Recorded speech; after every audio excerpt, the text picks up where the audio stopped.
کہ رسول اللہ صلی اللہ علیہ وسلم ایک دن لوگوں کے ساتھ تشریف رکھتے تھے کہ ایک نیا آدمی خدمت میں حاضر ہوا اور پوچھا، یا رسول اللہ صلی اللہ علیہ وسلم، ایمان کیا ہے؟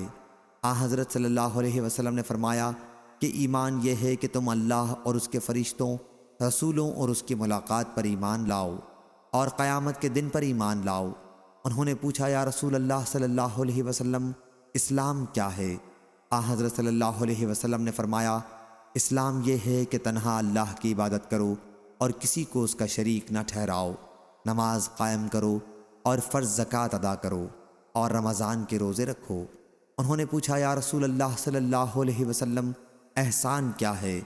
حضرت صلی اللہ علیہ وسلم نے فرمایا کہ احسان یہ ہے کہ تم اللہ کی اس طرح عبادت کرو گویا کہ تم اسے دیکھ رہے ہو، ورنہ یہ عقیدہ لازماً رکھو کہ اگر تم اسے نہیں دیکھتے تو وہ تمہیں ضرور دیکھ رہا ہے۔ انہوں نے پوچھا، یا رسول اللہ صلی اللہ علیہ وسلم، قیامت کب قائم ہوگی؟ حضرت صلی اللہ علیہ وسلم نے فرمایا کہ جس سے پوچھا جا رہا ہے خود وہ سائل سے زیادہ اس کے واقع ہونے کے متعلق نہیں جانتا، البتہ میں تمہیں اس کی چند نشانیاں بتاتا ہوں۔ جب عورت ایسی اولاد جنے جو اس کے آقا بن جائیں تو یہ قیامت کی نشانی ہے۔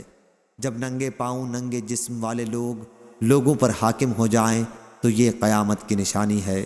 قیامت بھی ان 5 چیزوں میں سے ہے جسے اللہ کے سوا اور کوئی نہیں جانتا۔ بے شک اللہ ہی کے پاس قیامت کا علم ہے، وہی میہ برساتا ہے اور وہی جانتا ہے کہ ماں کے رحم میں کیا ہے، لڑکا یا لڑکی۔ پھر وہ صاحب اٹھ کر چلے گئے تو حضرت صلی اللہ علیہ وسلم نے فرمایا کہ انہیں میرے پاس واپس بلا لاؤ۔ لوگوں نے انہیں تلاش کیا تاکہ حضرت صلی اللہ علیہ وسلم کی خدمت میں دوبارہ لائیں، لیکن ان کا کہیں پتہ نہیں تھا۔ پھر آپ صلی اللہ علیہ وسلم نے فرمایا کہ یہ صاحب جبریل تھے، انسانی صورت میں لوگوں کو دین کی باتیں سکھانے آئے تھے۔ صحیح بخاری حدیث نمبر 4777۔